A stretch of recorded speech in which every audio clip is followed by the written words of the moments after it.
Okay, hi. We are live.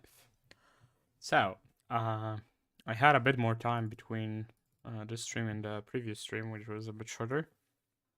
I was able to fix the stack bug that I had and also reorganize the to-do list. So now it's just one to-do.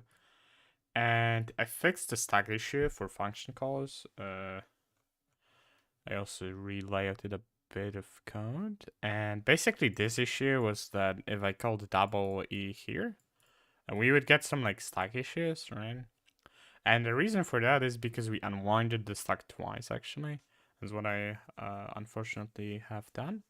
And the reason for that is that I have added like a pop-in call after the call, but also when we rewind the call stack, we already rewind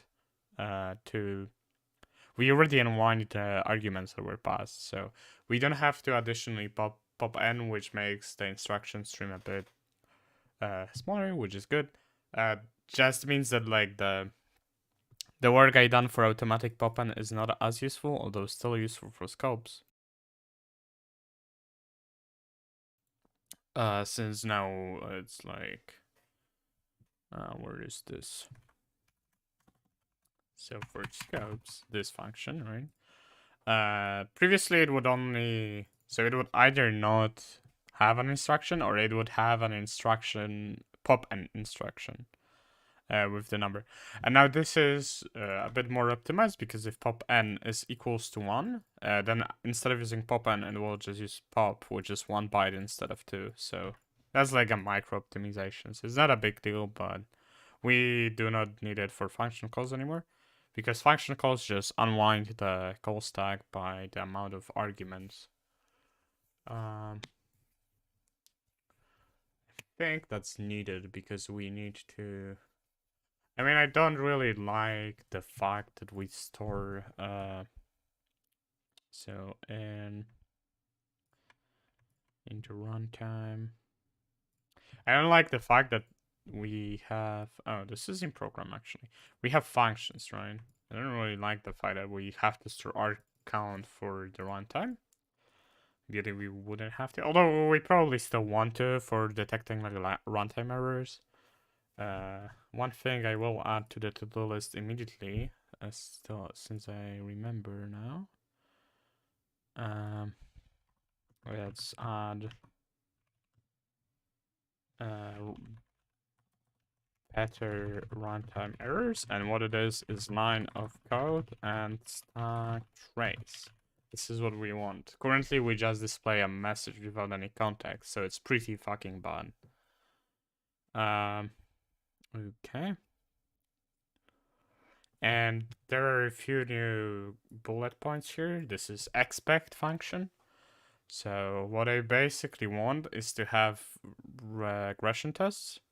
So like, for example, I would want to say maybe accept y is equals to 420 and say y is 420 or something, right? And then this would like say success, or maybe it would by default say nothing. If false, say like y is 420 failed or something, right? Something like this would work, I think. Yeah, so this is a comment. And now there's more things to explain. So first of all, function is not resolved correctly. Not fully yet. Although, no. Function is resolved correctly. The problem is that we can assign, we can declare values of no type with this like implicit type definition. That's not something I want. This should be legal. And so should be returning the wrong type. Here, this function should return no type, but we return 0 and the compiler doesn't complain, the resolver doesn't complain, right? And it should, because this is an error and the programmer should know that they should declare a type or something, right?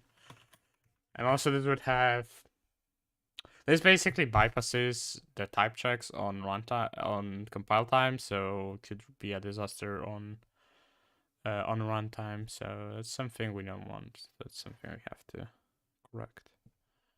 Okay. And I think that's it.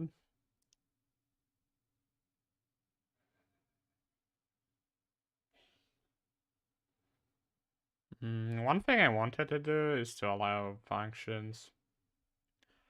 I wanted globals to be able to call any func, so let's say my thing equals my func 10 or something, right? This would be neat, but now let's actually do something else. So let's say my double or something, and what it does is it takes an integer and it returns an integer. It returns I times 2 plus my global, right? Okay, and this is the perfect example. So now, if we call this is an error because this will be called before initialization of this is called. And some things are comp time, so this is like fine. This would just work. But this is currently like undefined basically. I mean, I know what it does. It just makes it so this my global is nothing, so it's runtime type none. So this basically returns our runtime type none, which is silly. Shouldn't be what happens. And the way to fix that is probably require pure functions here. So we can't no globals and no globals and no side effects basically. That's probably what we need to do. And then that means we can actually compute this on compile time, which is great. Another thing I could just do is disallow function calls in globals, but sometimes that might be useful. So I think something we should probably keep. But yeah, those are some problems that we right now have. I guess I will just say I'll keep this. One other thing I wanted to introduce is like allow them to be any order, but wait, actually this one should be able to be referenced by this one because this is another scope.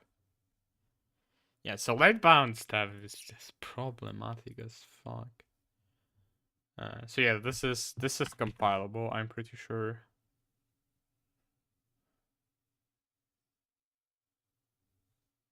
Valid binary operation.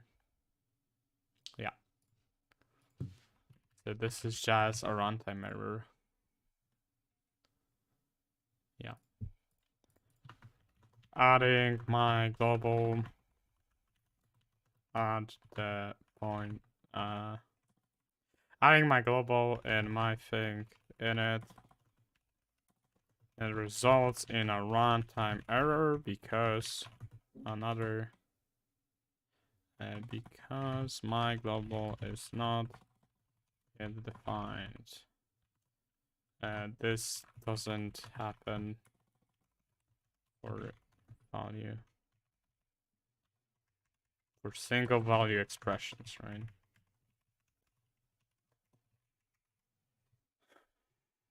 Yeah, so that's something I'll have to be wary about. For now, I probably should just disallow function calls and global initializers. That's probably the safest bet.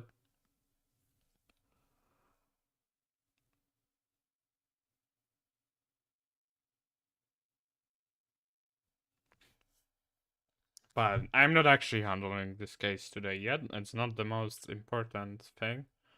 I probably should forbid stuff, but that's not that important. What I do want to show you though is a git diff of the changes. So yeah, in faction call we no longer add the pop-ins. I think I just updated the to-do. And then there's all the example changes, and then I already make this be correct. So I already tick that as done, and I tick this one as done. And now I moved some of the things here. This is the expect native function, which is the new thing. Better runtime errors is something I just added. And okay, yeah, that's good. So we'll say progress from before stream 7 May 2023. Right. Yeah, okay.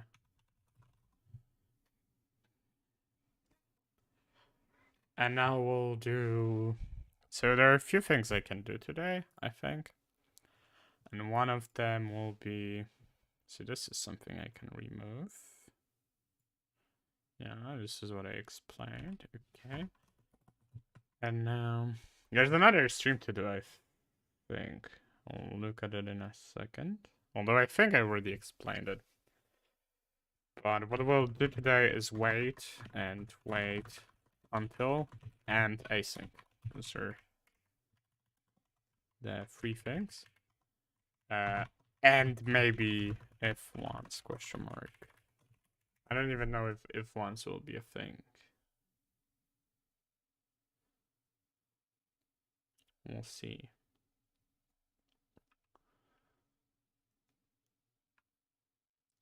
Probably needs a better name anyways. It's like... Oh, maybe... Oh, should call it when.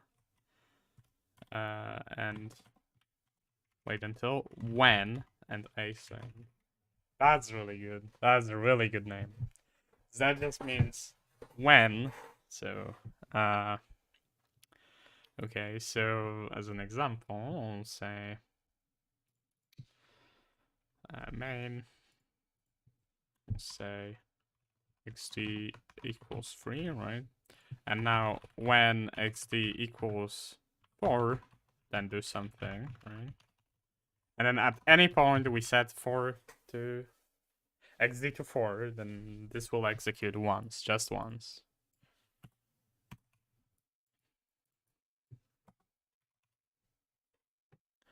Okay.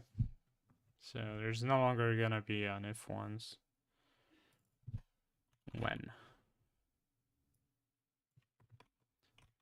And this is one. When is used to be named if once, right? Also, I don't know if after and every is that necessary. Maybe every. I mean, sure. We can have those. I will give this here. Also, I don't know. Maybe I should do a native functions. No, I think I'll do them tomorrow. Async. Actually, async is not related to calls at all. Async, wait until after every and when. When used to be if once. Okay. Okay, so to do this, what we need to do is introduce a concept of an execution unit. Execution unit. And now what this is what this is just this. This is an execution unit. We'll say we'll have 256 exec units. Right. I guess I will call this exec unit. Exec unit count. Okay. Exec unit. Okay. Eventually we probably want to make this an arena with like a 3-pointer or something. But for now, it's not what I'm gonna do. Okay. And actually, one thing that we add in exec unit is we will add wait. Guys, do a wait. And now tick runtime. This is gonna actually be renamed, and we'll have tick runtime will be here, and this will actually tick exec unit. Call this exec. Else be tick exec. Sure. And now I'll select all of this, right? We'll rename runtime selection. Fuck. Okay. We'll rename it with exec.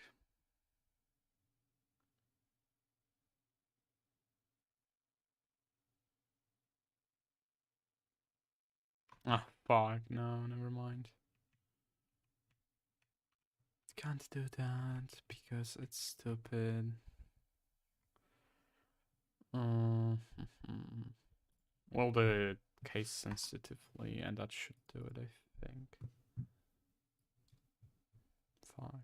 There was an option that I disabled that automatically used selection when I selected something, but and now it reset the fucking option for case sensitivity.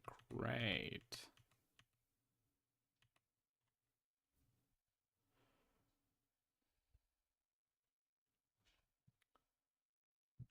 Really? I need to just replace every runtime with exec here. Let's just replace it. And Kairos runtime will replace with exec unit. Okay.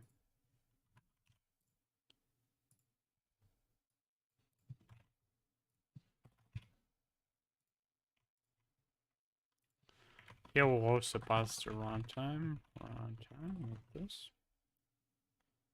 Kairos runtime. In some cases, we'll pass the runtime. I think headers will be moved to an exec unit though. Make runtime.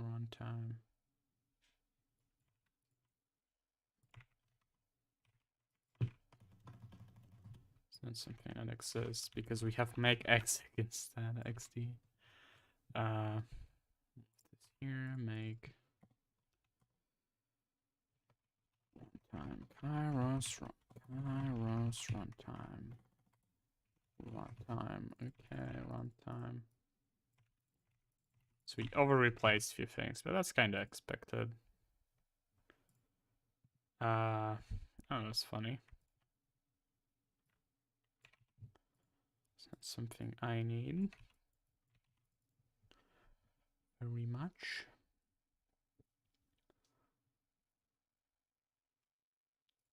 I'll probably add a runtime. Oh, I guess what I can do, although this is always just 0, so I'll say runtime exec unit count equals 1, and then exec unit 0.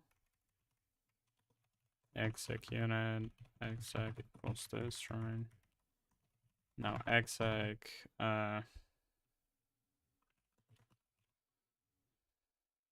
whatever.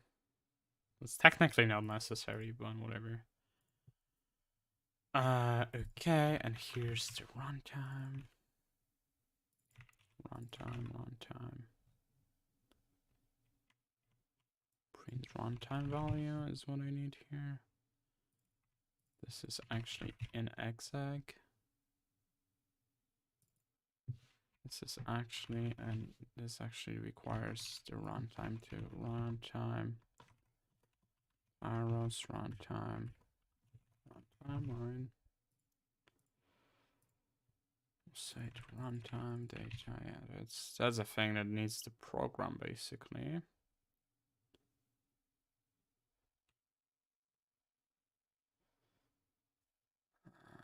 Okay, this also needs to runtime. So maybe what I do to make this less annoying is I will start runtime in the exec, which is kind of stupid. I don't like back pointers.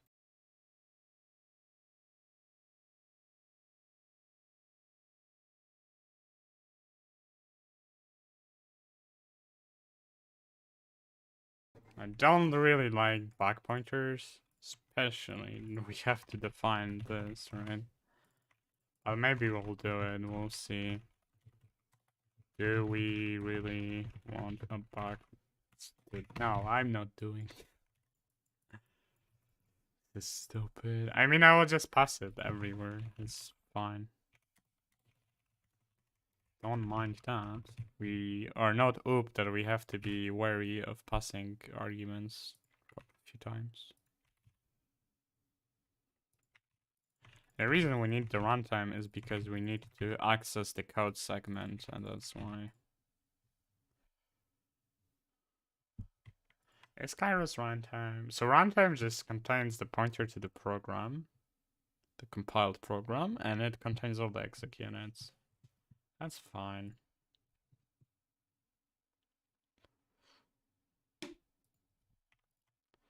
Probably should have. I don't know. Should this be runtime or should this be exec?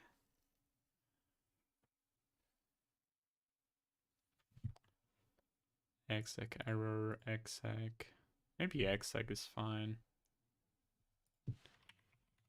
This needs to be like that. That's fine.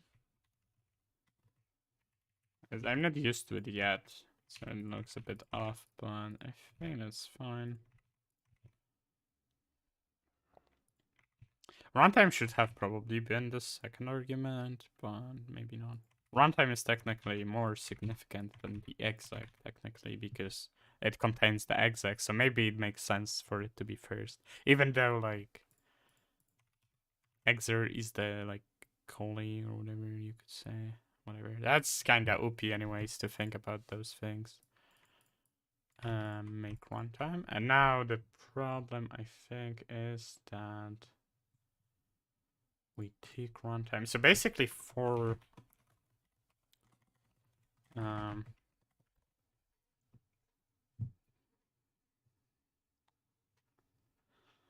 think about this.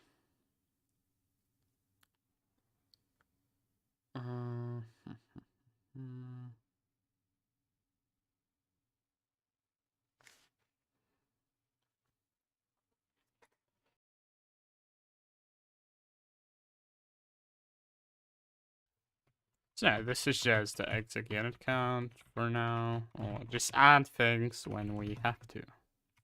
Take exec runtime and runtime. Exec units I. Okay, and now basically this is fine.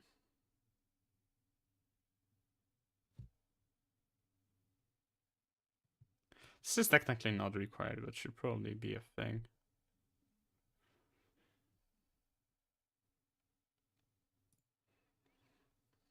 Take exec. Okay. We'll add more handling here. Take runtime. Must return a value. Right. So I think take runtime.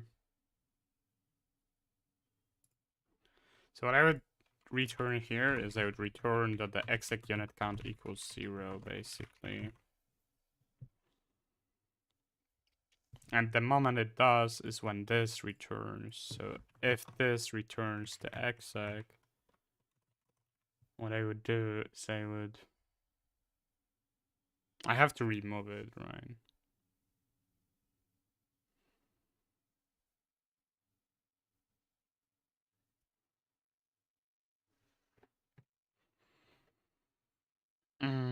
I don't want to change the execution order is the problem, so maybe for now.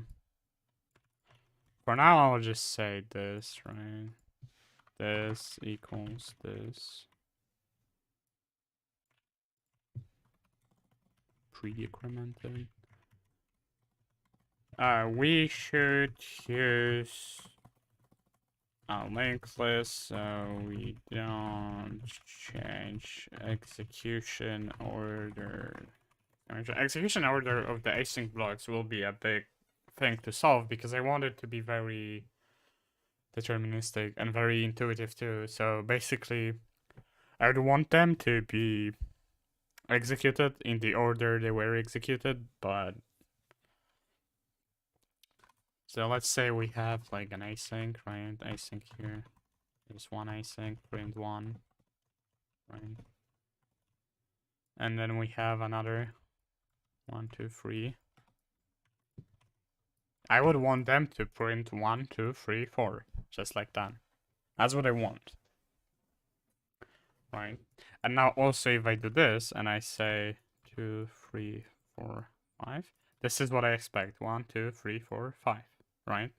So if there's no weight, we shouldn't care. Like, it should just work the same order. Because that's intuitive. That's how normal code runs. And now, the thing that we could do is wait. We wait 1 tick. Just wait 1 because we don't currently have correct... we don't have time literals yet. If we wait 1, I want this to execute in this order. 1, 2, 3, 4, 5. Okay. So, this will be a bit tricky to solve, but it's not yet, not yet solved, right? So we'll say 3, 4. So I'll make this an elaborate example. Even this, right? What did this? 1, 2, 3, 4. So this is 1, 2, 3, 4, 5, 6. We want intuitive async execution order. This is a bit difficult because I thought stack would be it, but it's not actually. It's also not a queue because the caller is not. So it's like it's weird because we'd want to. When we execute a block, we would want to execute it before finishing the current block or whatever. So it's like, this is probably a... I don't know.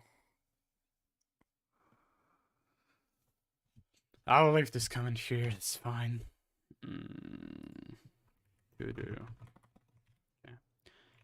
Okay. I need to use the bathroom, so BB.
Hi, I'm back. So,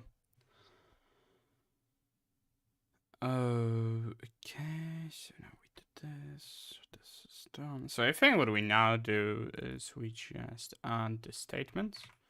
So we'll say wait until after every when and async. So you grab those. We'll put them in keywords.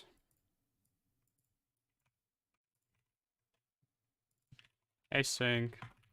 The way we handle keywords currently is a bit disgusting, so I have to improve it. Probably make it a hash map. And we'll also just straight up like return a statement type, or rather not statement type, we would return a Lex token type wait or Lex token type true, I think. Or maybe we just return Lex token type That's slower though. We could just return type keyword and then you would have to manually check the string, but that's slower obviously, so it's probably not the way to do it. Probably just have more Lex token types and that's fine.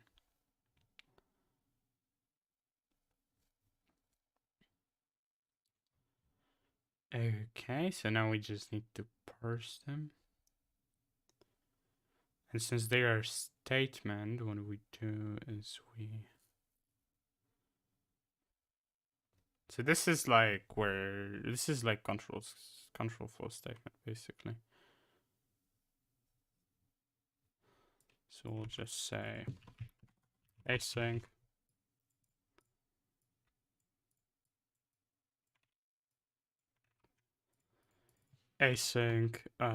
wait.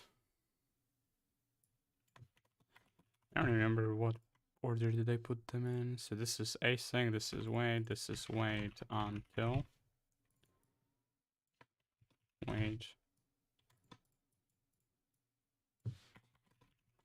wait until right. Have after every and when. After we and when. Like even the name of those keywords like definitely makes you think about things in time, more in time instead of in whatever, you know. So now what I need to do is grab those and add them as statements. So we'll say we'll have a struct. Fuck me. Okay. Oh my god. Have async, right?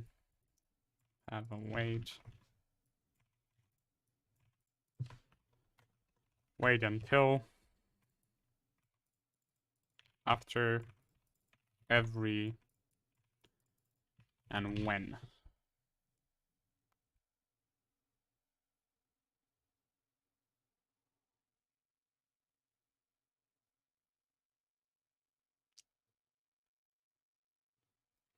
This will have a statement, stmt. This will have an expression, xpr. This will also have an expression. This will have an expression. This will have an expression, and this one will have an expression. Sort of dumb we have to have those, but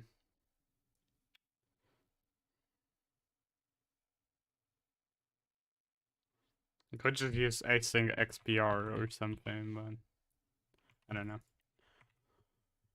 We'll use this for now, and we'll say, so now this result dot sync dot stmt equals read statement, right? Parser. And now we'll say expression, read expression, parser. This is wait. Wait until, say after, say every, and we'll say when. And actually, I'm not entirely sure how I'll do after, every, and when.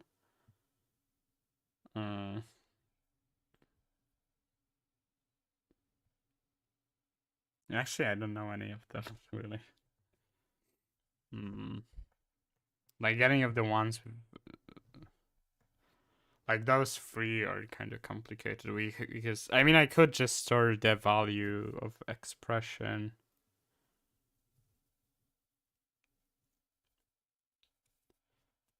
Yeah, I think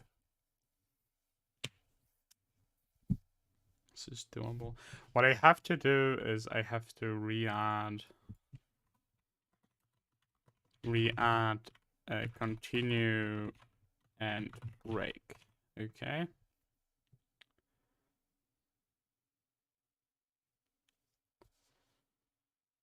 Should be doable. And another thing is It's just already gone.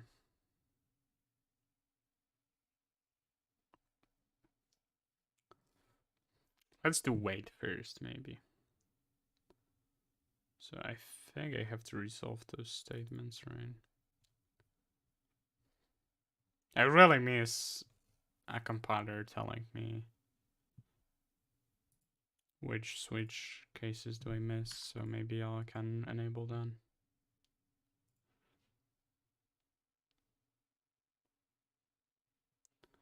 I have some warnings, so let's see, where's the error list here? Oh, that's an interesting error. And the reason for that is because this is meant to be void.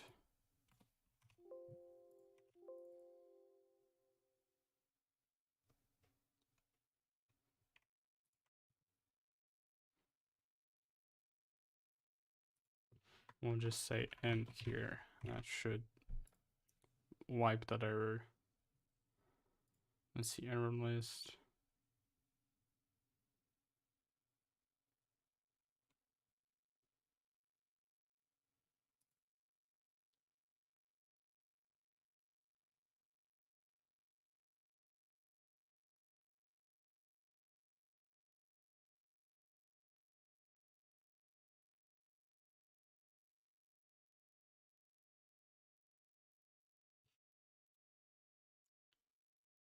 What it says is that I should fucking delete.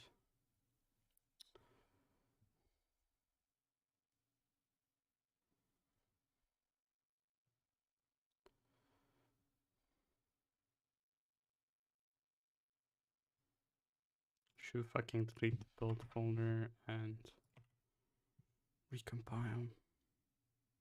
Oh yeah, now one warning is gone, and now one thing is SSE. So let's see. SSE. This apparently is not a valid Arch setting anymore. Okay, let's do.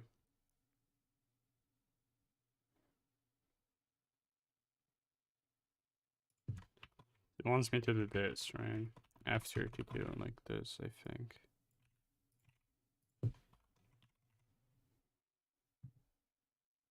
Right, we have 2 warnings left. Do the same here.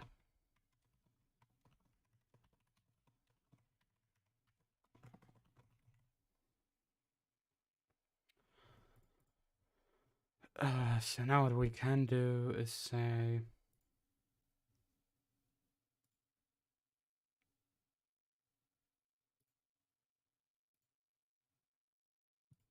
yeah, this is level 1.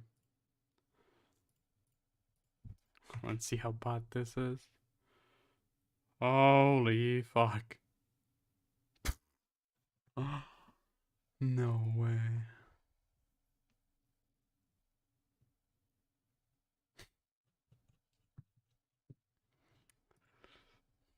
Okay, how about now? Can I just have the useful warnings?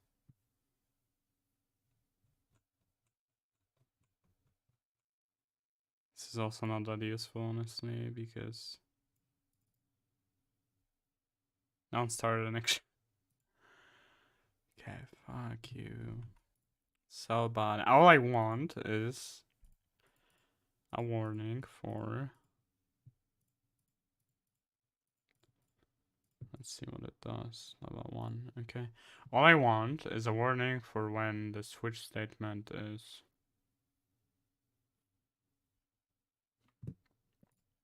So let's see. Visual Studio warning for incomplete switch.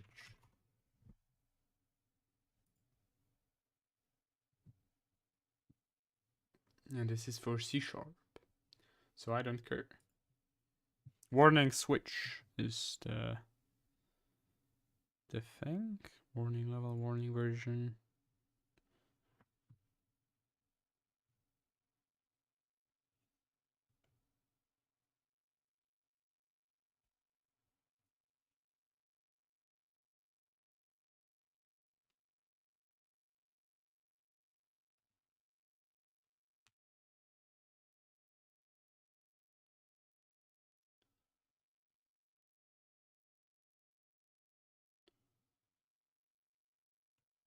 Hmm.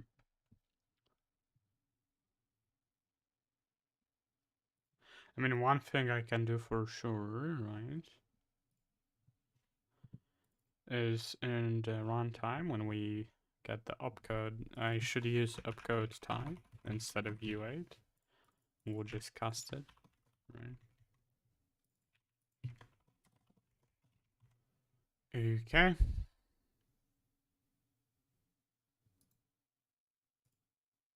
That's tilting.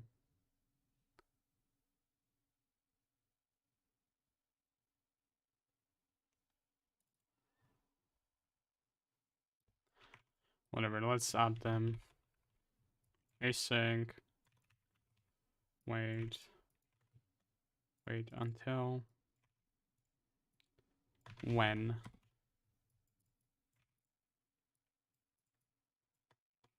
There's after and there's every. I think this is the correct thing. So now what I will do actually is okay, whatever. It's fine. I'll just copy this to a notepad. Plus plus.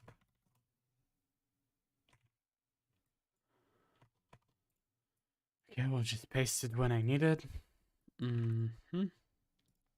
Okay, and now here resolve expression resolver. This is actually resolve statement. Okay, and we'll say, what is this statement? Statement. Oh, I wiped too many things.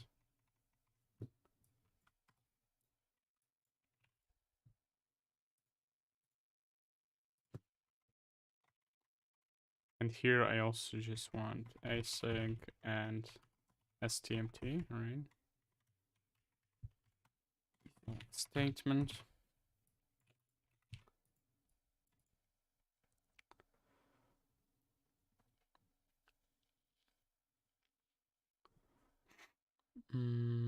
And in this case, we would say, so what am I missing? That's so wrong, actually. Or is it? No, it isn't. Interesting. How did that even compile? Okay, and here instead of this, we would say wait, expression, the resolve expression, right? Right, okay, that makes sense now. And wait until after every and when. Okay. So this is resolution. They never return never have a result type themselves, and it's fine.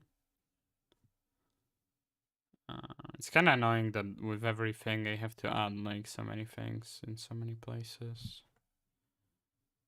It's pretty stupid. I'm curious if I should allow them on the global level. Maybe. Maybe I should. I mean, I kinda would want to allow anything at the global level, the global scope. But then there's this shit show with variable declaration order. So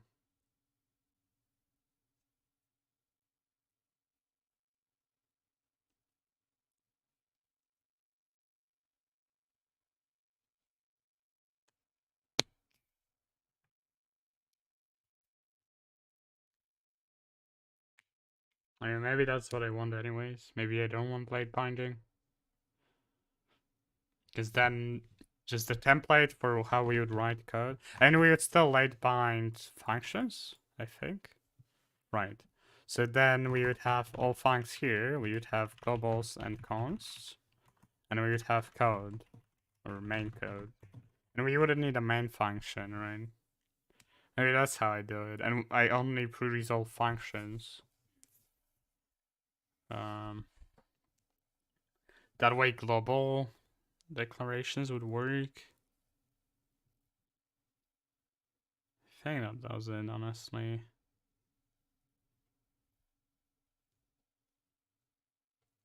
think functions would be like bound, then probably fine. I don't know, we'll think about it. But yeah, I liked that a bit.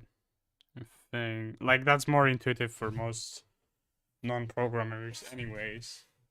You just put all functions at the bottom, which is fine. Yeah, I like that. And maybe variables you would like at the bottom, and you wouldn't be able to place them there because they're not late bound anymore. In that case, not sure. Oh, we'll think about it and we'll see how that goes. Okay, now with resolver done, we need to support compiler. So now I can copy paste my cal like this.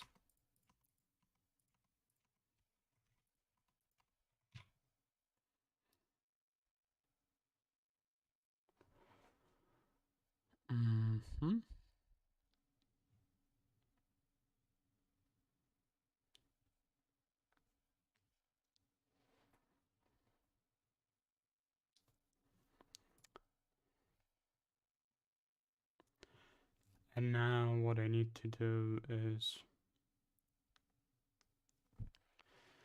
on runtime I will add a new opcode, and the opcode will be, so maybe first let's just say printf tick, maybe track the amount of ticks, right? Tick equals runtime ticks plus plus, right? Kairos runtime.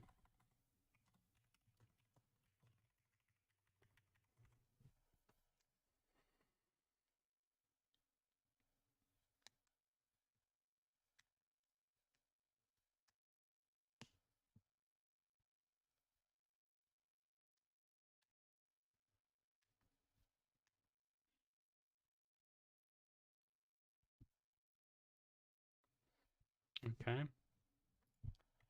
And now what I would do here is I would say like enum exec result maybe, or exec result success, error, or maybe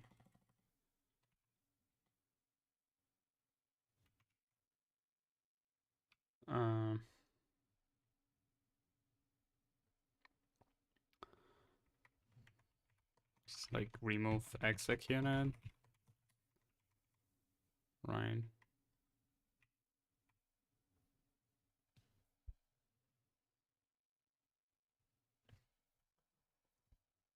I know we don't need this actually, because all we need here is, for now at least, is if tick exec is runtime.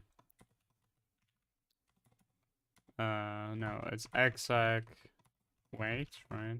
You would say exec wait minus minus, and if we still have to wait, then we return, right?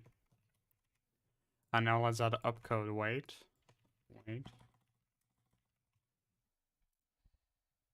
And opcode wait will do this. Say case opcode wait.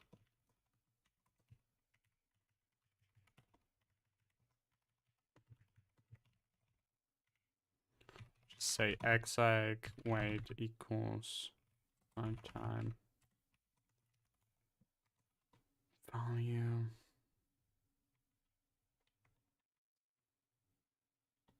No, this is not this. It's exec pub value exec, right? I'll say return false.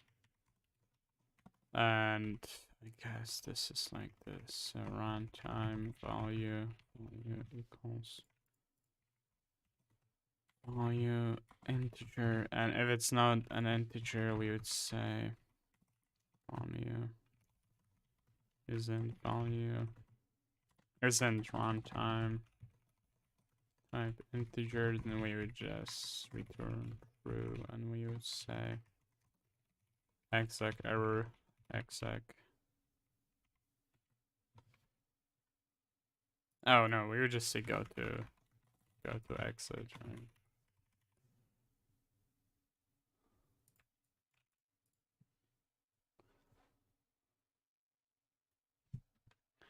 What I would say here is value integer -1, and then I will just say return true. Return false, right? False, okay. So now in test.chi, I think we should see, what do we see now? See a Stack Overflow, and the reason is why exactly.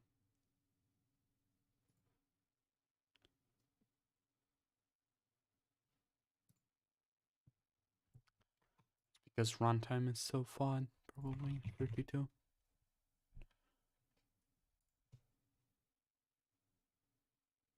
Yeah. Those we should not start in Stack. Those should be in Arena. We'll give it an Arena later. Probably, maybe we just use program. Maybe we just use the program data arena, right? Since we won't use it during the runtime anyways, so we can just reuse it for executed slots. Okay. Now we have this program termination here, right? Without a new line too. I'll just say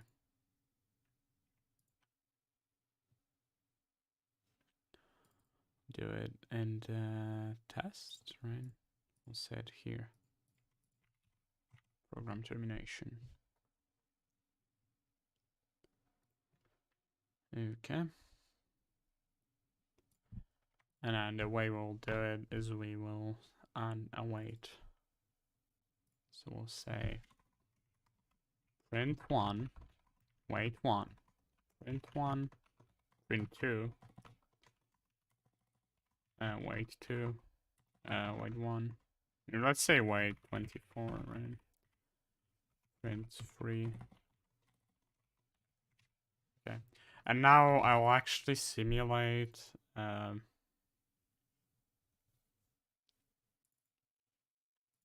this, or maybe here, right? I will simulate 42, like simulate, right? Simulate the game tick rate is what we will do.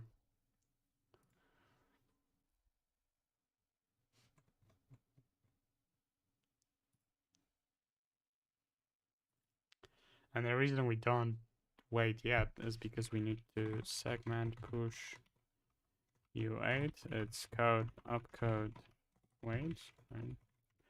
I will say segment, rather compile expression, and it's compiler expression. This is actually statement wait expression, right? This is all we need.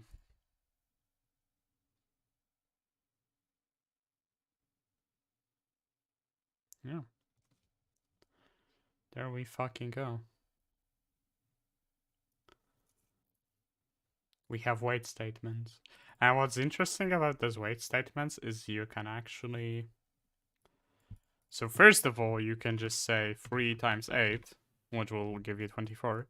And second of all, you can use global, or my wait, 24, and use that.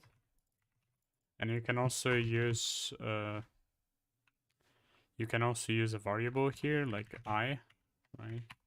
And you can also say print 4. You can also use a function call, so calc my time I, right? And now calc my time takes an I of type int and returns you an int. And then it returns I times 24, for example, right? Or times 2.4. We don't have casting yet, so I won't do that. I'll just double it.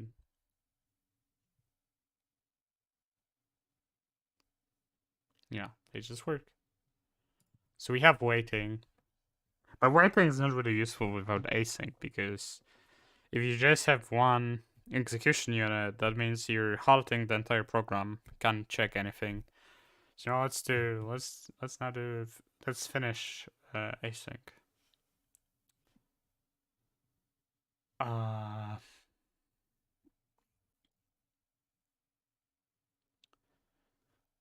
Okay, so how do I do this? So I'll have an opcode async, right?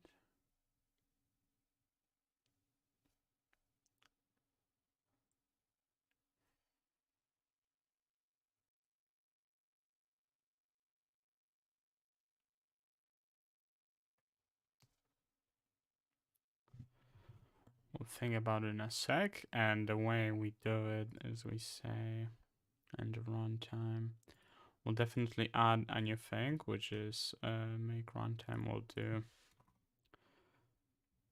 void runtime add exec, and we'll say runtime arrows runtime, right?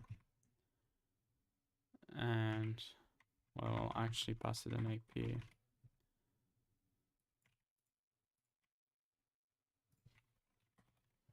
And this is actually kind of useful, because what we can do is we can say runtime and we'll say 1, or rather 0, like this. And the way we do this is very simple. We just increase the exec unit count. And we say, so this is what we do. This is all we need to do. And now, if in any case, this also needs to be IP, right? And if any case this is greater than equal to 32, right? We'll just say return, and we'll say runtime error. Actually exec error. It's funny. I want runtime. No, I don't really. Not really. So what I will do is I will use static void runtime error. Runtime error. Runtime. Sorry, Kairos runtime. Runtime, and what it does is just does this, right? Just say runtime error this. Or no. Never mind. No, I can do this actually for now. Runtime error. Or maybe we do. Only fuck. Yeah, maybe we do just say if runtime had errors, we return, right?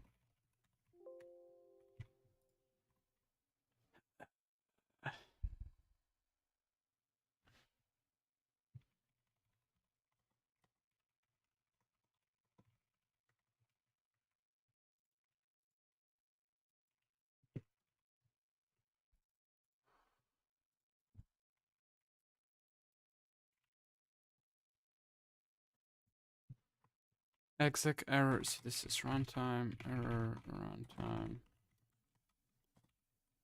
Exec unit limit reached.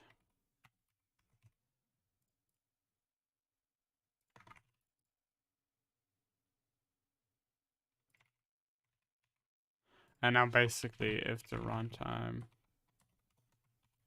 had errors after any of the execs, what I would do is I would return true.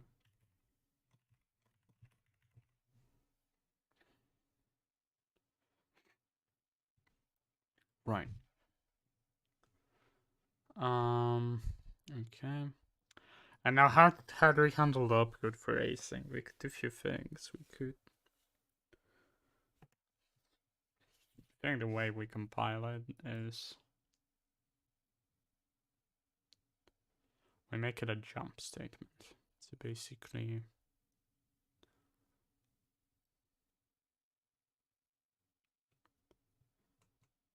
the way we compile it is we compile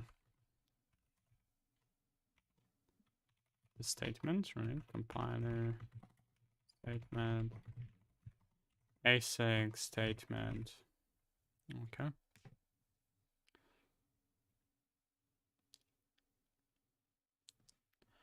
Right, and we say segment push jump segment, and the opcode of choice is async. It's actually code. This is the jump pause, right? Rather async. It's fine.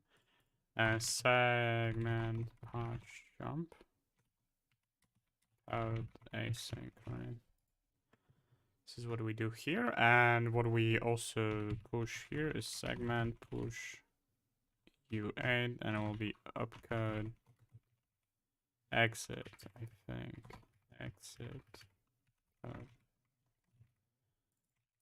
And opcode exit is sort of similar to return, but it just exits the unit. Okay.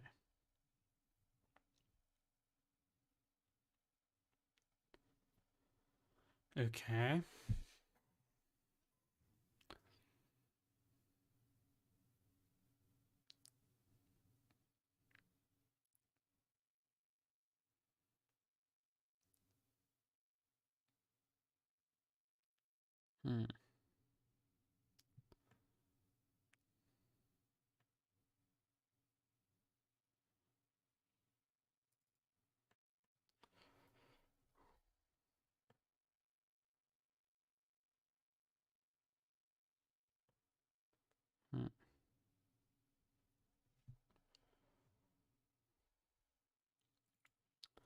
What I should do though first in resolver is I should say probably should have like a static void expect expression type, right?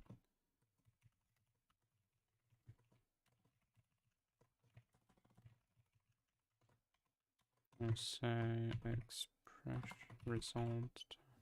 Expect the expression result type will be runtime. Runtime type, right? And now if expression type isn't the type we expected, we'll say resolver error unexpected type. Say resolver expression token.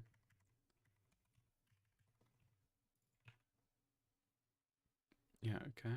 And now what I will say here is in wait we expect this expression to be of type runtime type integer, just like that.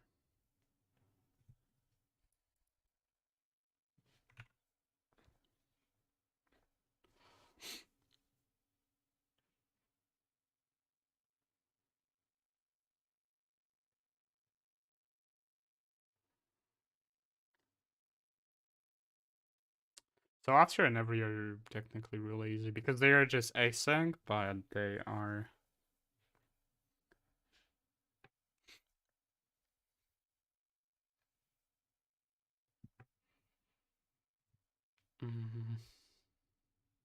but they start with wait time assigned, and every is also a looping thing, which I have to handle.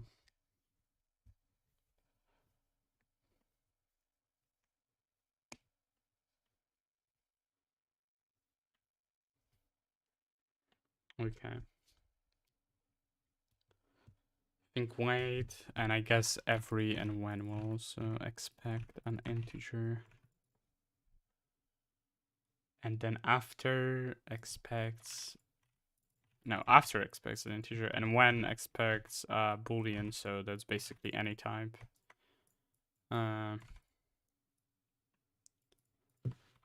Bool, and the bool is just whatever can be evaluated, so I guess that doesn't really expect any result type is maybe what I would say, and I would expect it to have a type. If it doesn't, that's weird. So that's what I would do here. Say this and when. Same for wait until. And async just has a statement. Expression statement doesn't actually care if there's a result. Okay, so now let's think about how to implement async. We can do a few different things. I think what we want to do is want to clone the execution unit so we have the same stack values. As globals we can access anyways, but async.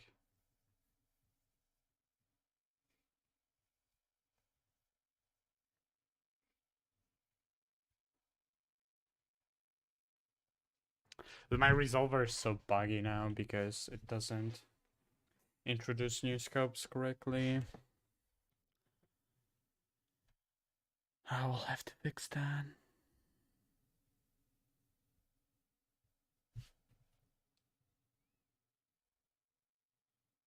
I mean, technically it does because it usually... So maybe it's not a problem.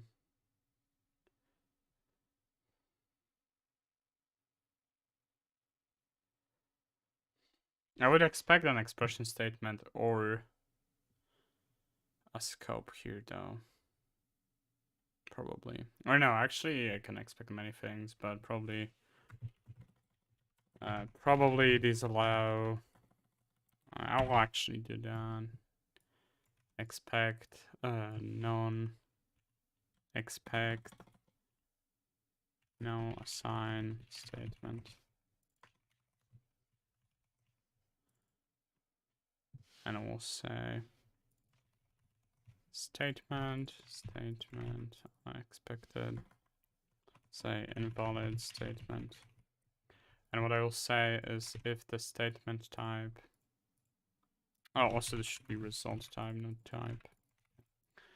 And now if the statement type is, so the ones we don't want is statement, maybe we make this a switch, right? Switch. Case, statement type, sign, declare, and declare function. Declare function is unlikely to even be possible there, but I've done, will do my usual styling. I know it's not necessary here. And I would expect it for async and for, yeah, here I would expect it, right?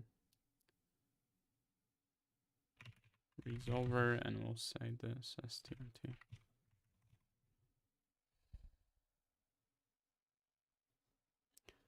When do we also, when do we resolve statements here? Do we ever? We do it in declare func.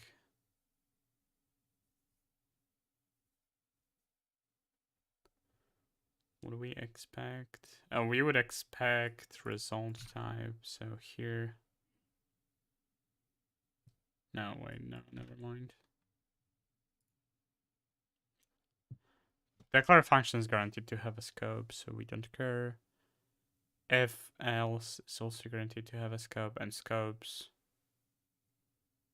and they can just have anything in them, so that's fine. Okay, I think that's correct. I have to add support for the return case, so I guess I'll say here add type check for return statement and implicit sign. Don't allow null type. And here we would say must match function return type. Okay. And we are working on this. Okay.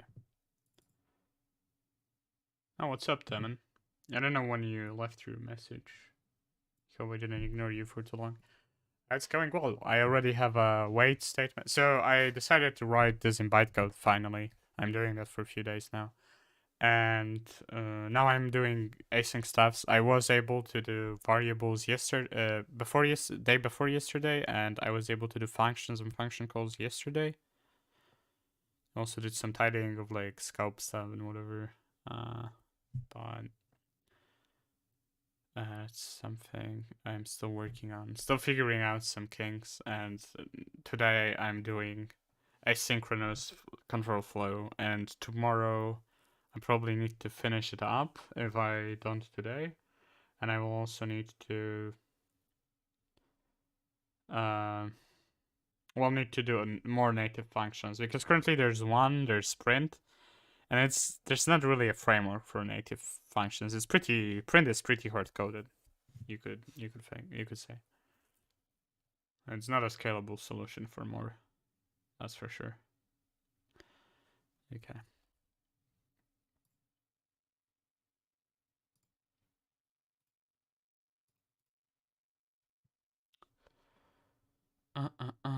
Okay, so now we should do... What I do want to do is when I'm resolving a function, declare... what I probably want this type scope to be... Type scope is global type scope. That's what I would do. And now I will use this instead. Solver. It's useful. And now this no longer requires that. No, that's useful. I have that as well, but this is actually not multi-threaded. Asynchronous stuff is meant to be fully deterministic. I was also like, even I had an example code. So here, if we run this, we should always expect this one to print first, this one to print second, this to print third, this to print fourth, and here 5 and 6. This is our like ideal, I think. It's the most intuitive because it's like top down, like normal code, right? But then if there's any wait, that just means it would be later, right? So that's the biggest difference. Maybe I should also like do like static analysis to see like if an async block even makes sense, because like if you do this, that's not optimal because it doesn't actually serve any purpose. It's just adding extra work for no reason, right? So something I would want to do. Yeah. So now in resolver, actually, when we declare a function, this is a statement type here. What we want to do is, instead of using type scope as the parent scope, we want to use the global scope. Global is resolver global type scope. I think that's possible because this like technically unwinds the arena, but we don't actually. Yeah, this should fully work. I don't see a problem.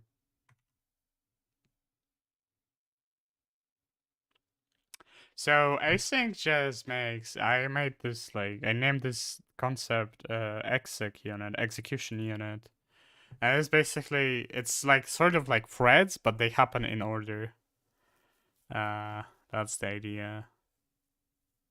So I think this is like basically done how it's always done for async. It's never actually multi-threaded. It's just that it, like, you can put a unit to sleep. I have like a wait register or whatever. And when the wait is done, then instead of executing that unit, instead of like iterating the instruction pointer and like executing each bytecode, I just say, oh yeah, wait this tick, don't do anything, And yeah, I think this will be really fucking useful for high level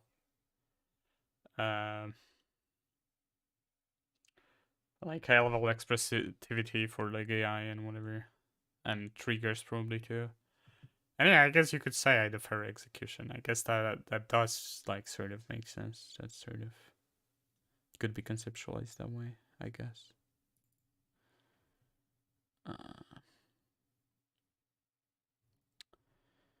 Okay, so I think that does it.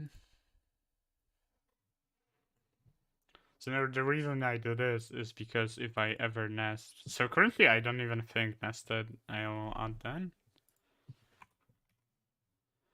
Say add function nesting support.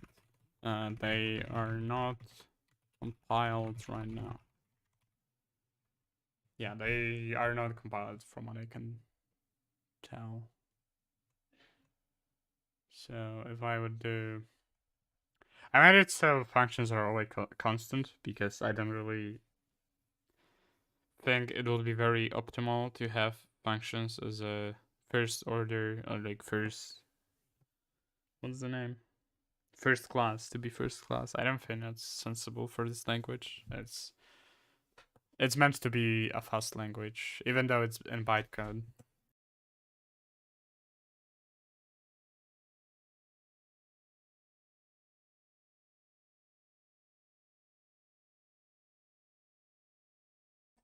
Okay. So now when I go to runtime, I'm not actually fully sure how to do this. Preserve this order.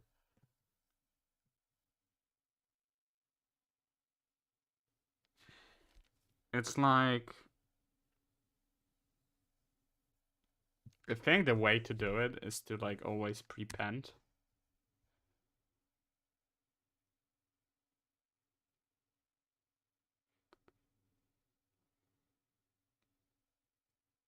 It's weird because it's like,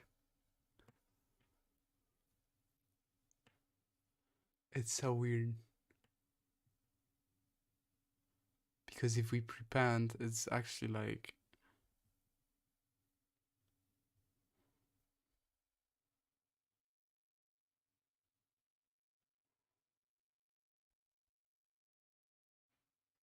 because we want to like prepend the current one, but append the other ones. So weird.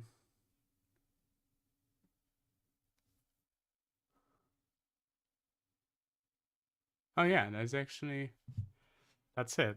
So the way we would structure this is current would be always last, and there would be like A, B, C, D, E, and now when we add a new one, we prepend the current one, but we append the other ones. So yeah. Yeah, right. Okay, that works. So I think what I will do is I will make the exec unit. So what I will do is I will make a link out of exec units. This macro is so useful, by the way. I really recommend it. This is like a bunch of macros. Mostly use the list ones, honestly. So like without those, so all this is what I use. Really fucking handy. The other ones I sometimes use stack, but that's like could be handwritten easily too. So not that useful, honestly. Anyways, we'll say a list of exec unit as exec units. And I guess I will use the stack, though I don't have to, for 3 exec units. Okay.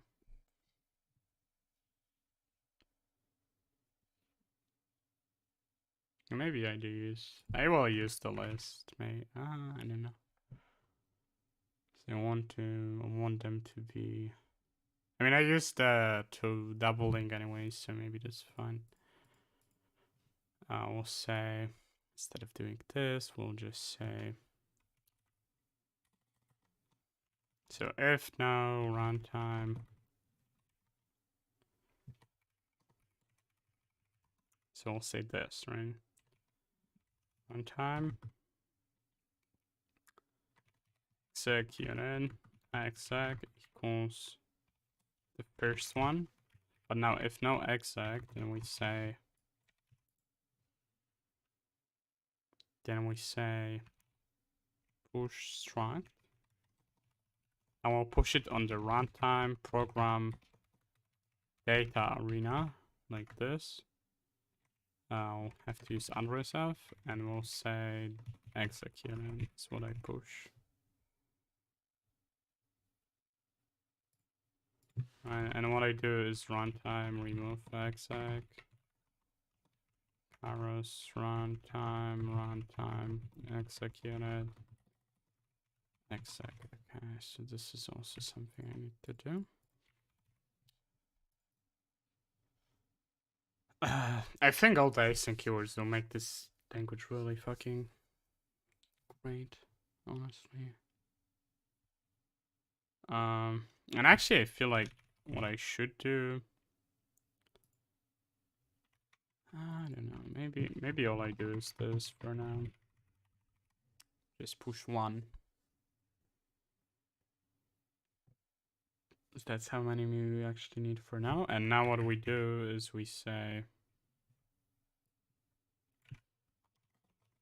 I'll just say this actually, else we push the exec, and here we'll say exec equals the first one. We'll say stack, or maybe actually I'll not duplicate myself, I'll just say this exec. And now what I would do is pop stack and oh, actually this is remove list because I used a different noun. And we'll say free exec units and we'll say exec is what we remove. And now here we will add, this is weird because what I want to do is I want to prepend. Don't have that handled here.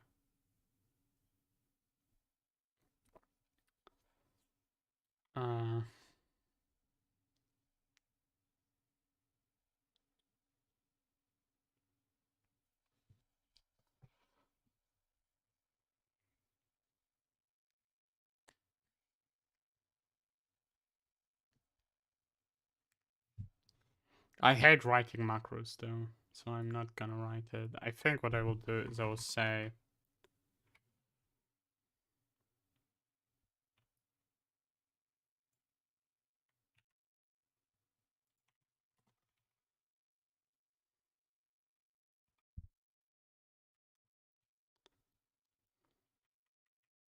it's like if there's no first, then we'll say exec equals, we'll just set first to exec and the last to exec, right?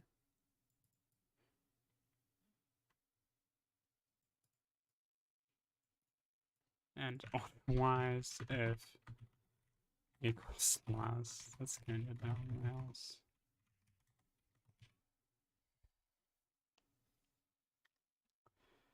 So we'll say this is just list at front, right? At front. Say exec, rather runtime exec units. Exec, right? And otherwise, what we do is we say last pref, last string pref, exec unit pref equals this. So we'll say pref next, pref link next equals exec, and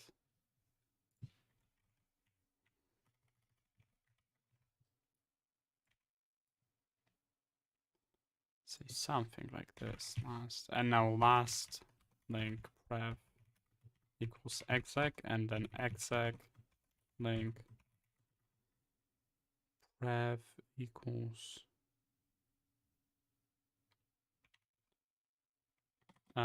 pref, and the next is last. Okay, that's what we do.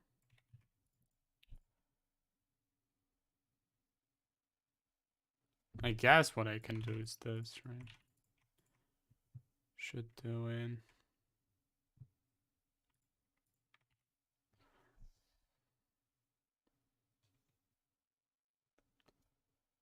So now here, if exec units, if we have no exec units, that's when we are done. Actually, I kind of want another arena. Exec arena, right? And that's what we will use for the arena here. Exec arena, and we'll clear it. We'll free it immediately here. Say, if no first, I will just say turn true, and we'll say free arena.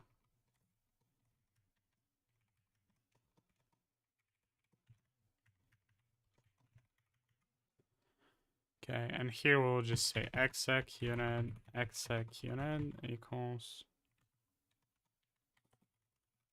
runtime exec units first, exec unit equals exec unit link next. Okay, and in this case we would say runtime remove exec runtime exec. Okay, also, yeah, I don't know why I named it exec unit instead of just exec. Don't know. And now what I need to do is support this, and what this basically is list remove runtime exec units exec, and then list add 3 exec units like this, right?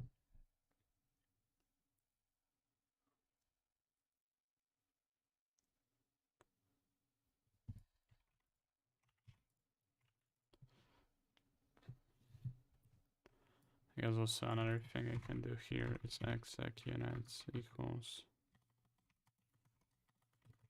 nothing. Okay.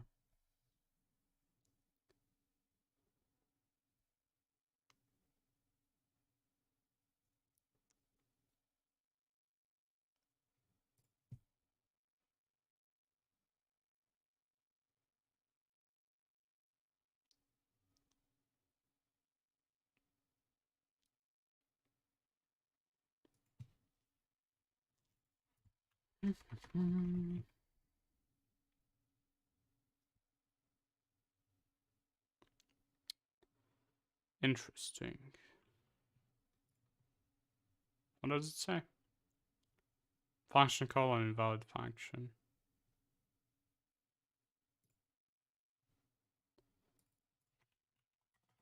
Function call.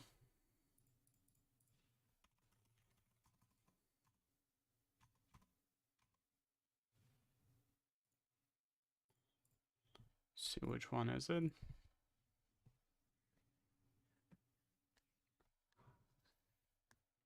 Function call an invalid function.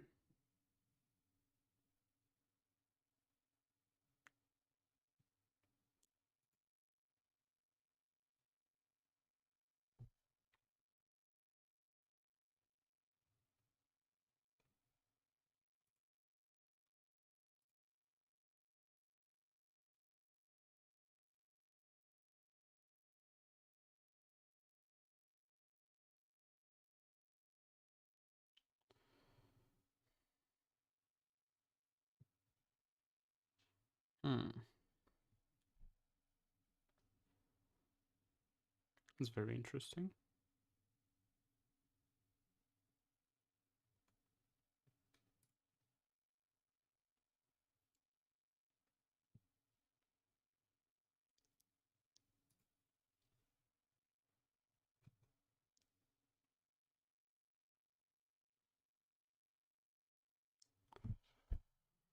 Wait, what?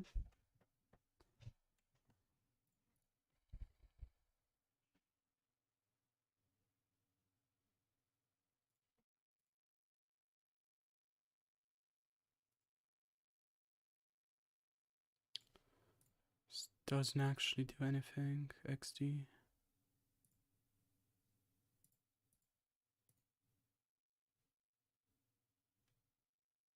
Oh. Yeah. True.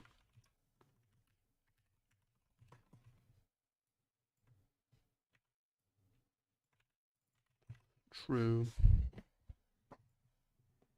Okay.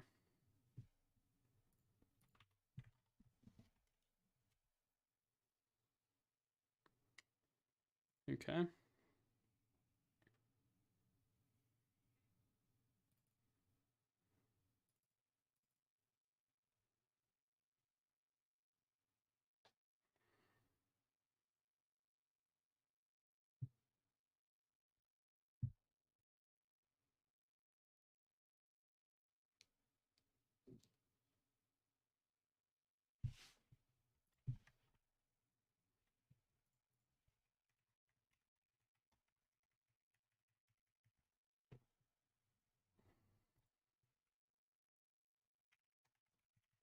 Okay. So maybe what I even do is like, no. Never mind. This should be correct, I think. So now when we have opcode,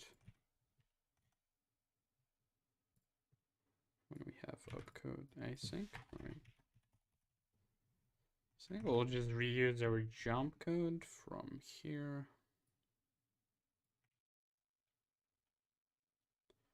Right.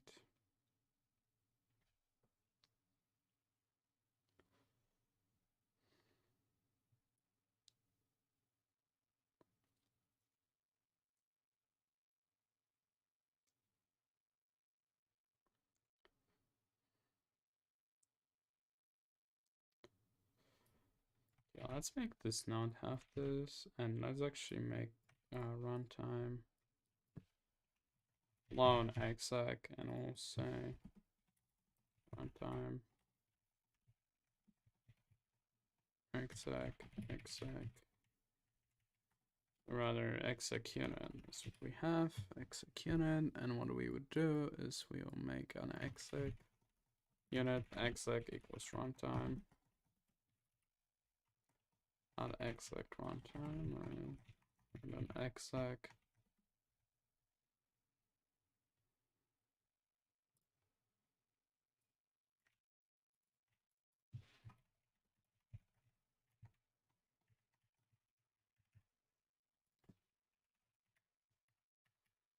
What the fuck is this? Go away.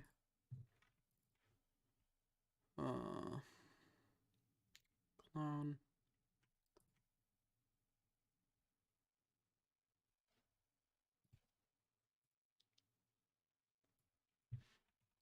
And I would memcopy to exec from clone. I would do close size of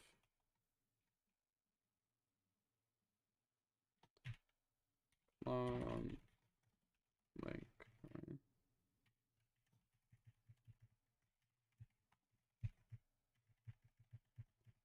Here I will just say size of clone minus size of clone link. So this is all we need. This will be just a copy, straight up fucking copy. Okay. Should do it.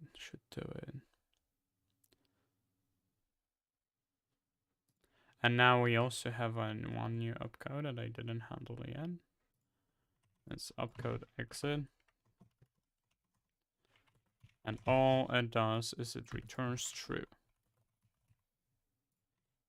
Opcode exit will be the first one.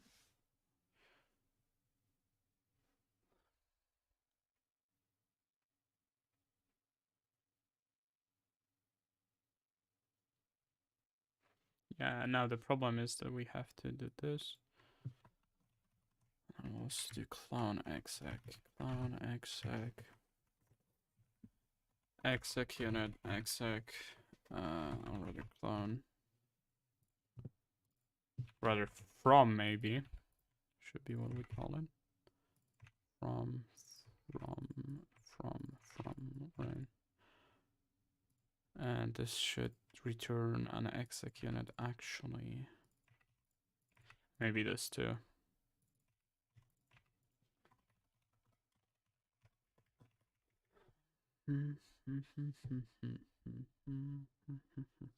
Okay, and now what I think async will do is it will jump.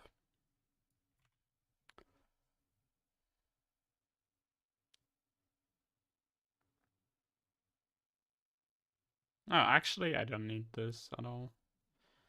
This just needs to be list on. At least I think so. Also, this is really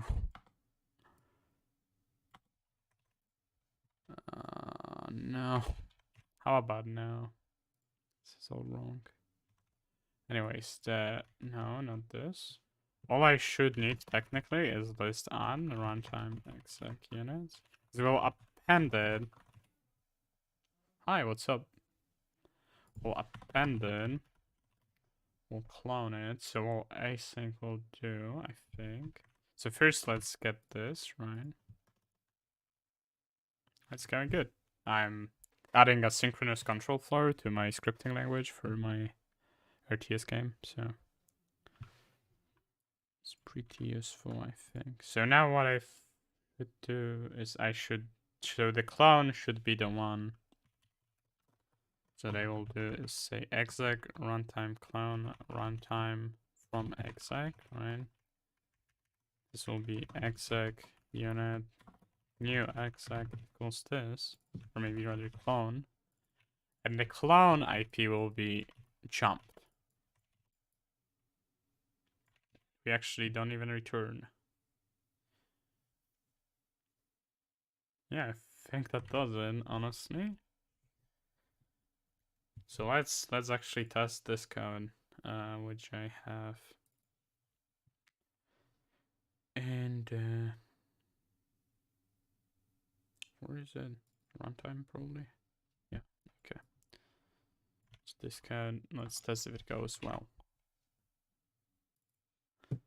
It's not that complicated. I thought it's very complicated, but it's not that complicated. I would recommend reading the Crafting Interpreter's book if that even interests you, and if not, that's fine, right? Not everybody has to write a language. I didn't think I would have to either, honestly. Memcopy exec.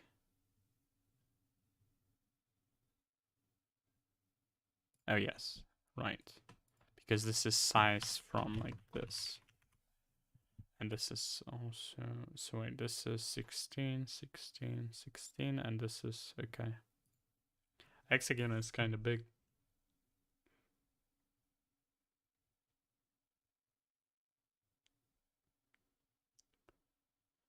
Attempt to pop a non-existent value.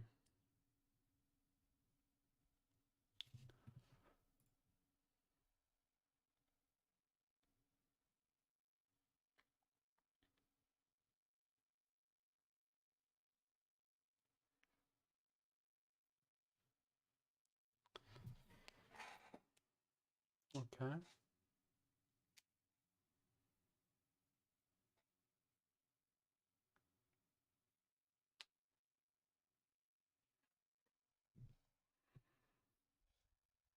What do you do? Do you do React or do you do Vue? I don't think Vue is very popular now, right? Or do you do something completely different?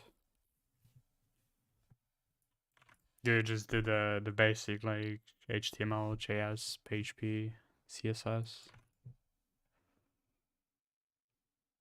Next.js, yeah, that's pretty good. I've been checking out I've been sort of following like the T3 stack thing. It's like the type safe Next.js variant. Pretty interesting, although it still feels like it could be way simpler than that. So I hope WebDev finally like catches up to some more sensible thing. Although I still like what I like in WebDev is that they are not so autistically into object-oriented programming because it's fucking terrible. But yeah, I used a bit of Next.js. It's pretty cool. I really like TypeScript. It felt way better than JavaScript. I see. Yeah, good luck on that. I know there can be some good money made from that.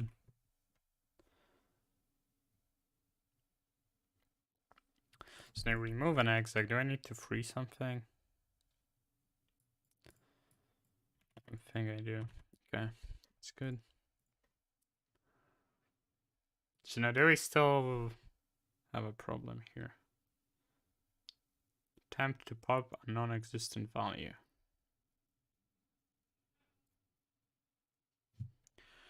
What I think I would do is I would... So do I compile async properly? So I actually don't know. Async. I do compile the statement. I do compile an exit opcode, and then I do jump. Okay. So that should be pretty good.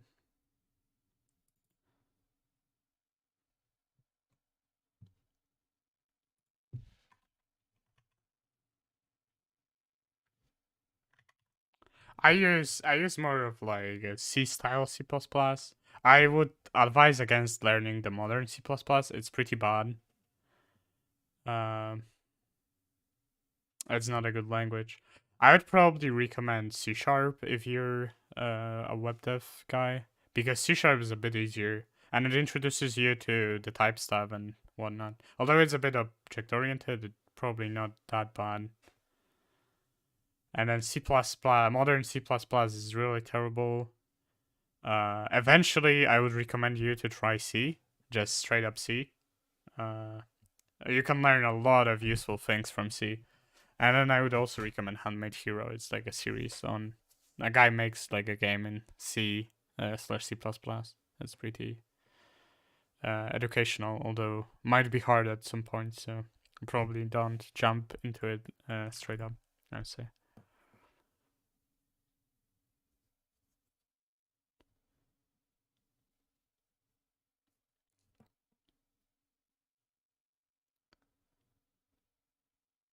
Yeah, it's not too bad. Unity is also really easy to use with C#, I'd say. Maybe quaternions are a bit unintuitive, but quaternions are just unintuitive. Still don't really have an intuition for them. But yeah, it's not bad. It's just like there's another version of the Unity API that is way faster. So that's even better, but the component API can be sometimes a bit confusing, and it's not maybe the most optimal, but still something that you can learn, and it's probably still pretty useful. Okay, so where do we get this pop thing from? So let's actually let me just try doing an async. Wait, one. So we'll say print hi from async, and then hi from async after one tick. Well, I've been programming. It's kind of hard to quantify or whatever. They like sort of program from like 10 years, but my early work was like Minecraft plugins or whatever, or like stupid web stuff or whatever. But like in total, it's somewhere around 10 years. But the more serious is like the last 3 years. I learned a lot in that period.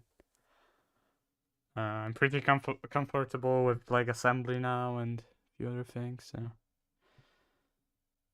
it's pretty neat.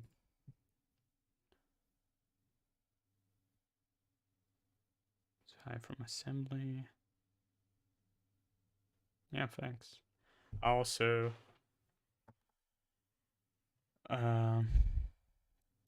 what is it?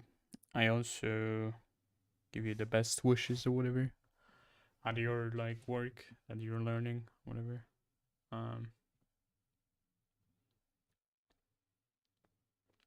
Yeah, I'd say Next.js is not a bad thing to learn. Like I've seen worse. I think Angular is like terrible. Vue, like early, like Vue 2 or whatever, the version without like the more OP version or whatever, the less simplified version was pretty terrible. The new version is sort of attractive. React on its own is a bit weird without like TypeScript and Next.js.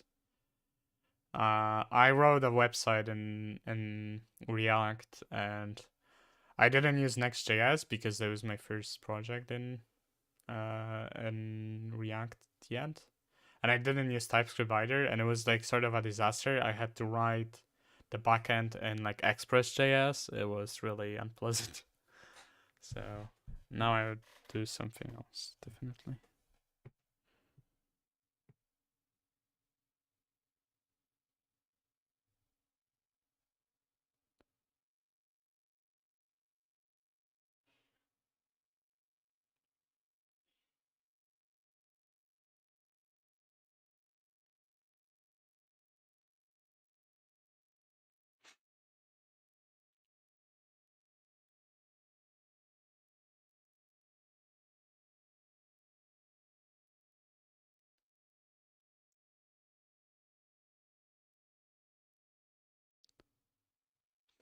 Okay, let me try to figure this out. I think what's happening is, so if I would try, when I clone the exec, if I would just say, so first they would probably want to check this, but what I will just alt here, and we'll see. No, we still have an attempt to pop here. Oh, the attempt is on a clone, on the clone. Why does it try to pop something?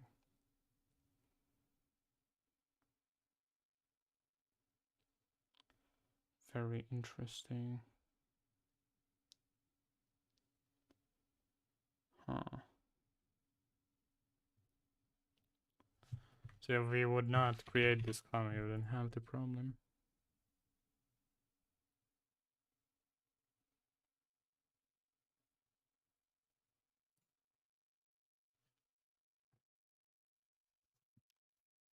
Well, React and Next.js are definitely most popular.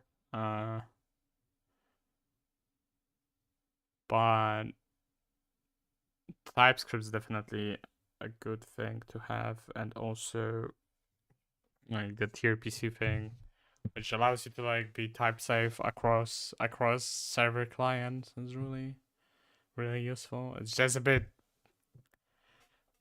wordy sometimes, but yeah, I don't know. I think so this is like T3 is what the name is. I think that's pretty good. If I would be doing a full-on app, I would use that now. But I haven't done a website for a while. My biggest website is the Frost Club website, and it's in like Mix, JS, and PHP.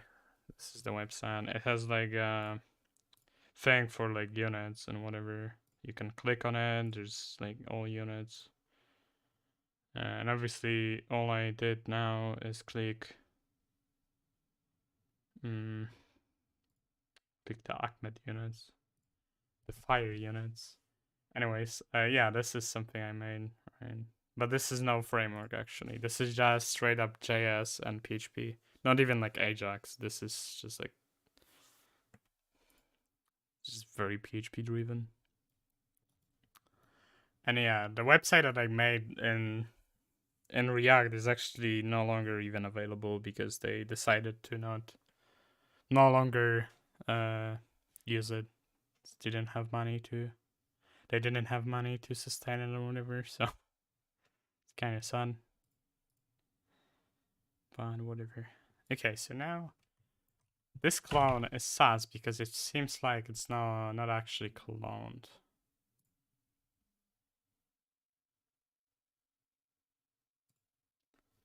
So this clone does one, and so let's see what we have here. We have nothing.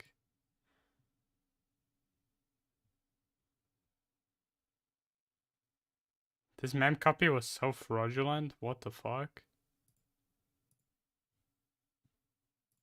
This clown's just straight up empty. So interesting. So this is... should be correct, right?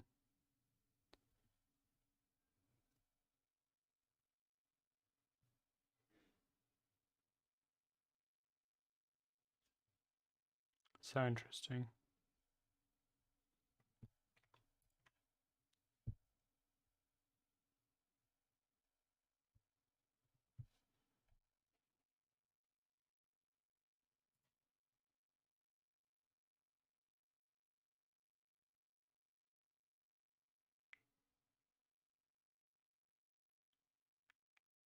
Hmm.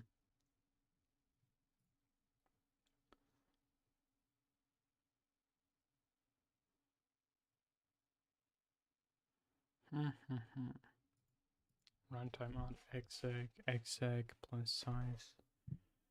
It's as if this mem copy was not working. What if I do mem move? Does that work?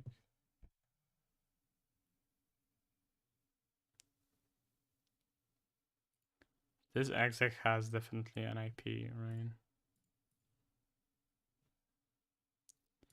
From has an IP and exec doesn't. And now after I do this, does it now have? No, it doesn't.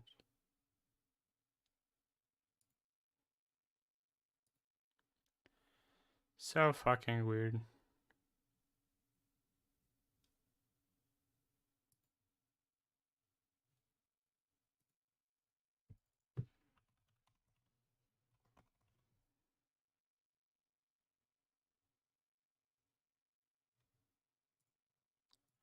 Let's read about that.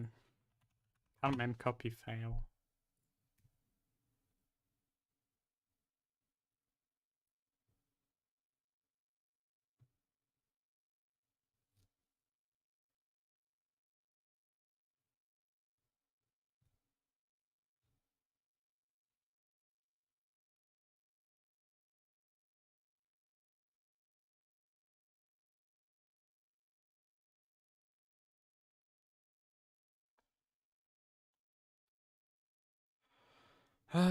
So weird. Jesus.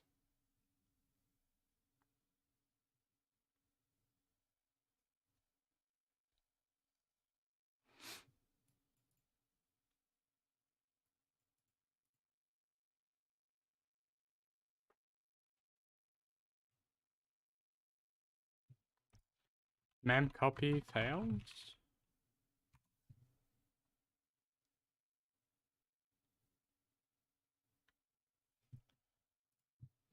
Yeah, I feel yeah.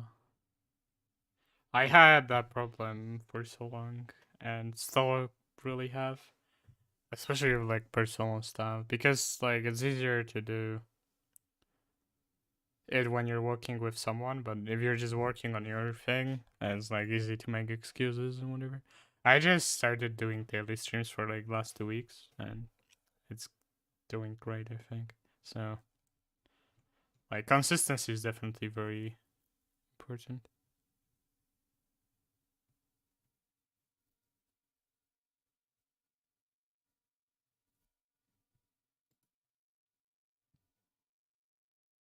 Oh.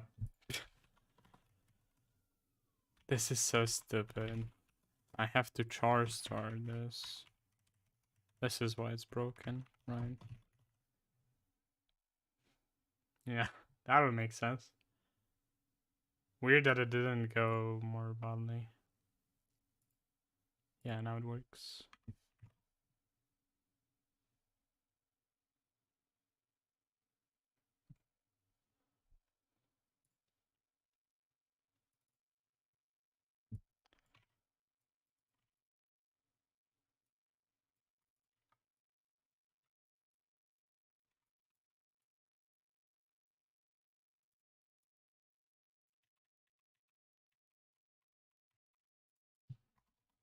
I'll just comment this for now.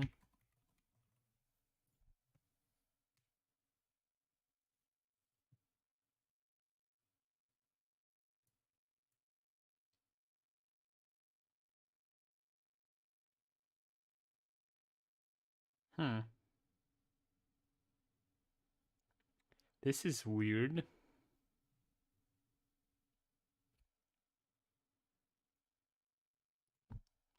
So if I don't have this weight, right?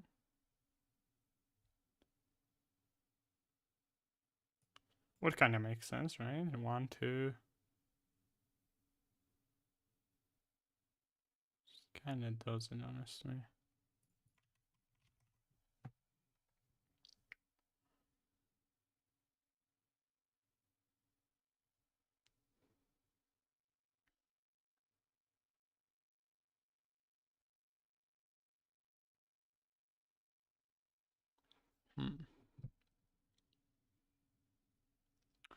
Well, I don't know. But we'll say so. Async and wait. Say add wait until after every when. Right, and also another task for tomorrow is fix async order execution order correct order in the first example. Okay.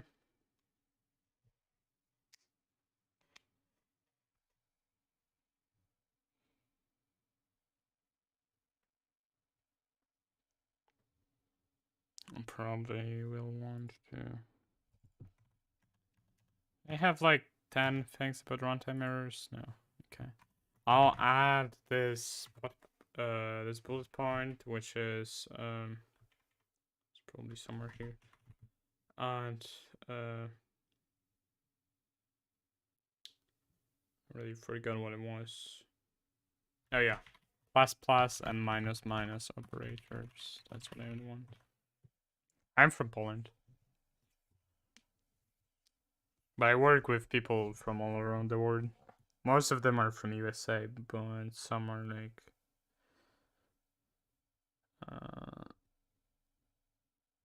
one is Canadian and whatever. One, you know, there's one like one Italian and whatever. We are mostly like we're just like a group of people on a server. So I can recommend the server. 1 sec. I need to make some automatic descriptions for my streams, honestly, but this is the server if you'd want to come, and it's where we all are. Yeah.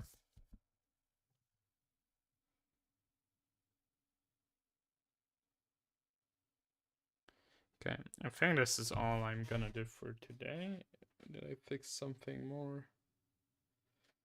It's like I also did improve function scoping, resolution, function scoping, resolution, and I guess that's it. Yeah, cool. Well, if you want to come, I also will stream tomorrow. Probably also like similar hour, I think. And yeah, that's it for today. I need to go do something. But we have a wait statement and we have an async statement. The async statement still needs some improvement for execution order. There's something still wrong. So that will have to be corrected. But after that's done, we are golden, I think. We'll just need native functions, like some like minor tweaks, and we'll have a language we can actually use in the game. The language will be for AI, right? Like AI opponents. So, this will definitely be really useful, I think, for like high level strategy and whatnot. I'll have to think if I want to remove the main function though. Because I was thinking that my code structure is probably somewhere. So 1 sec. Where did I put it? Put it in like a random place. I'll say just to do here for all of those.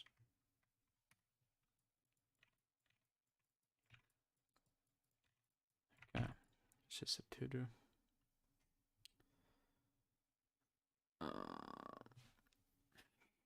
Okay. I'll have to improve things, optimize things, but we're pretty close to the finish line, I think. That's pretty exciting. Where's my fucking comment? I had a comment that left like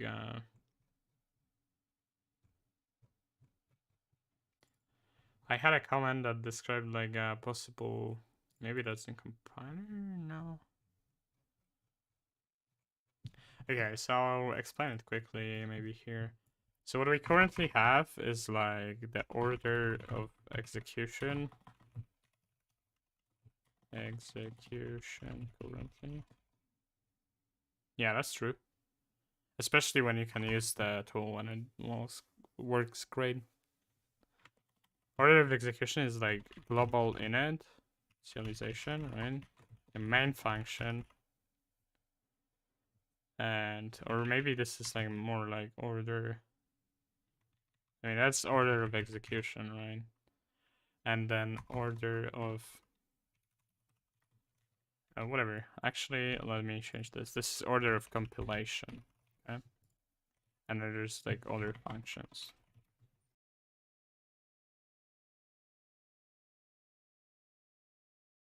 Yeah, other functions, and then what I could potentially consider order of compilation maybe would be no main function, just variables and code.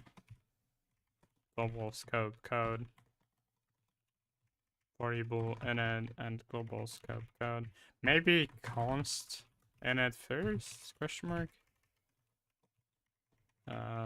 Maybe as a rule, all consts are compile time evaluated. Variable init, global scope code, and then functions. It's functions, right? And we would be able to would be weight bound. This is like accessed from here, so functions are late bound. Maybe const.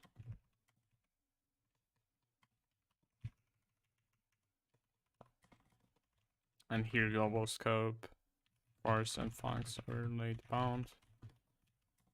And maybe const always.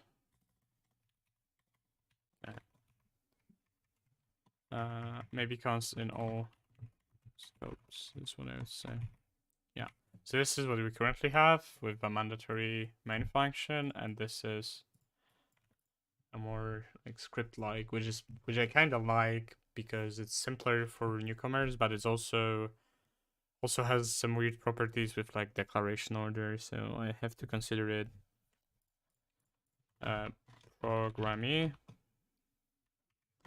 programmer like, right? And this would be script program me. Let's say programming scripty. Programming scripty. More familiar, but probably more issues with variable with global scoping. So yeah, we'll think about that. But yeah, okay. I'm not currently. I don't work a professional job. Like this is my full-time thing, I guess. It's not really full-time. This is what I work on. I currently I'll be getting a job. Actually, I'm going for an interview tomorrow, and I'm getting something not related to software, which is funny. But I don't really like the like the job market, and couldn't find anything that fits me. So I'm just doing my own game with some friends, and hopefully that can eventually sustain us. And if not, I'll have to find something. I don't know. I could probably try. I was thinking that I should probably try like a software dev, but it's probably gonna be painful. It's like it feels like I'm overqualified for most jobs, but I still have to be like interviewed like a baby. So not sure. I have a very different viewpoint to like mainstream because I'm way more like performance aware and like low level and do everything yourself style. And that's not exactly what the market expects you. The market expects you to know design patterns or whatever, something like all the stupid stuff that is very slow and just not my not my cup of tea. So, but I probably would get a well-paid job. It's just, I don't know. We'll think about it. For now, I probably have like a non-software job, so that's probably that can probably last me for a while. I think that's fine. Will also be healthier than just sitting on chair the entire day like a programmer would. So yeah. Well, that's it. I have to go. And yeah, I'll see you tomorrow, I hope. And yeah. Good luck with your stuff and